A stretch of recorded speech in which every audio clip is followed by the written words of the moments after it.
From the floor of Power and Electricity World Africa 2018, I have the pleasure of welcoming Mr. Knox Msebenzi. He's the Managing Director of the Nuclear Industry Association of South Africa.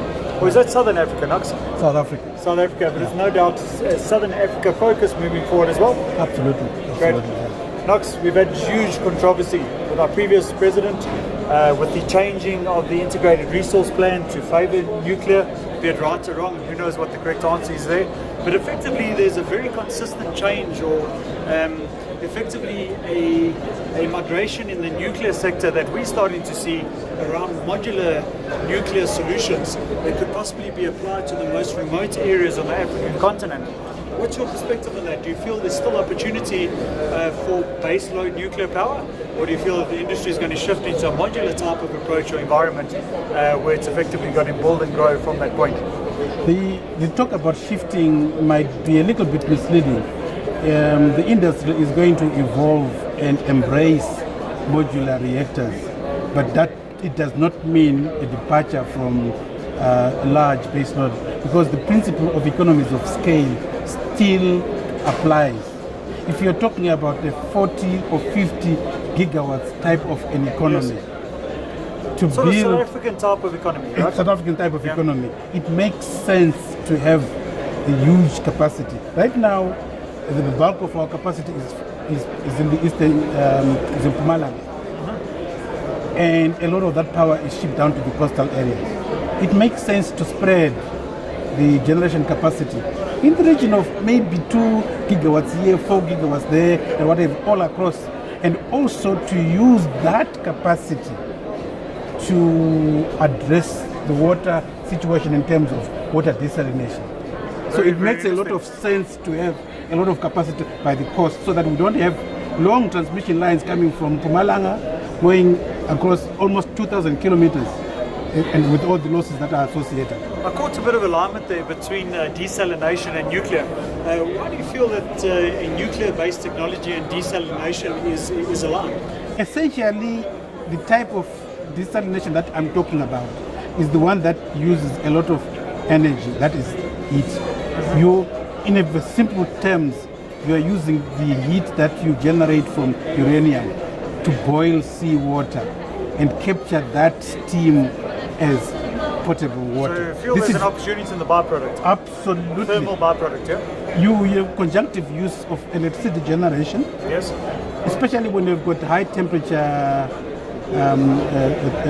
systems, reactors. This is why they talk about the small modular reactors or high temperature gas reactors. Yes. The exit heat from the cycle is at sufficient temperature to be able to be used in a heat transfer to boil water, essentially. So you are having, instead of having cooling towers or dumping the heat into the sea. It's effectively a waste energy solution. Absolutely. And so that is very, very interesting. But I think let's get down to fundamentals. Around 650 million people across the African continent have never switched the light on in their lives before. How would modular nuclear power be able to address that in the most remotest of regions? And how quickly? It's a proper application of technology. Hypothetically, if I discover some rich diamond deposits in the middle of nowhere, but perhaps within small distances there is sufficient water for cooling purposes. Sure. Because you need some cooling, and you need water anyway for your population. You can sink a mine and do your operations without worrying about running thousands of kilometers of grid power. And it's relatively quick. Absolutely. It's effectively dropping off a modular container. Exactly. Great. And it's buried underground. If anything happens, it happens underground. The likelihood of any catastrophic effects on the environment are basically minimized. Well, catastrophic events for the environment above ground, but there would be significant impact under the ground. But nonetheless, there's a lot of research being done around the safety of nuclear. We've got Koeberg nuclear power plant here within South Africa, has a tremendous record of operating safely. We had a few international disasters and they've been catastrophic in their own right, but nonetheless I think nuclear has a relatively good name, right? and it seems to be relatively feasible for one of the components of an energy mix across the African continent. So if I painted a quick scenario for you and I labeled it a microgrid, right, do you feel that a modular nuclear reactor could be a very sustainable solution in a microgrid type of environment, possibly with 2 or 3 other energy sources in the form of solar PV and possibly hydro?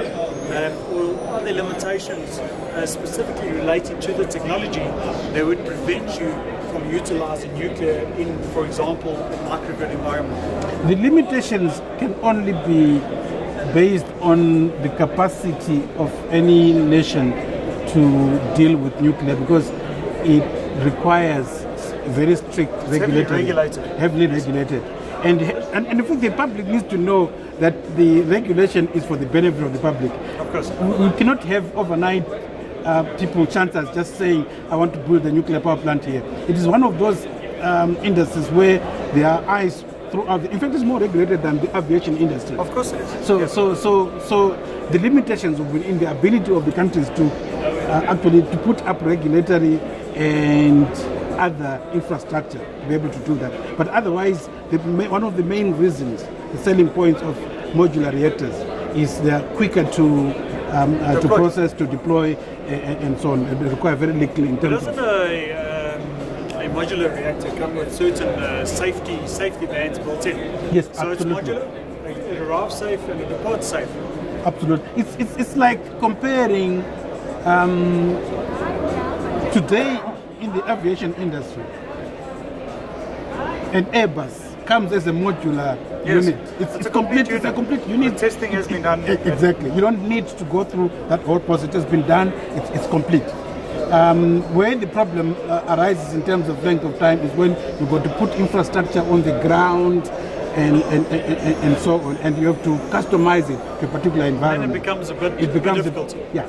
Okay, great. So just in closing, Knox, if you would give one recommendation to the African continent, and if you had complete authority to give an instruction that this has to be focused on in the next 12 months, what would that be in the terms of eradicating energy poverty across Africa? Use every resource at your disposal. Use coal in a responsible way. Use hydro when it's available, when there's no drought situation.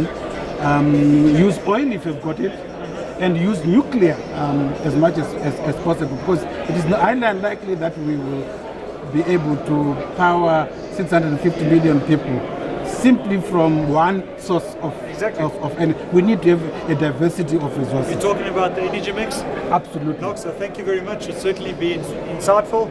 On behalf of Power and Electricity World Africa 2018, we say thank you very much, and thank you very much to the Industry Association around nuclear and the consistent supply of information that we're receiving for the general public and the industry alike to understand it better. Thank you. Thank you very much. Thank you. Great. All right.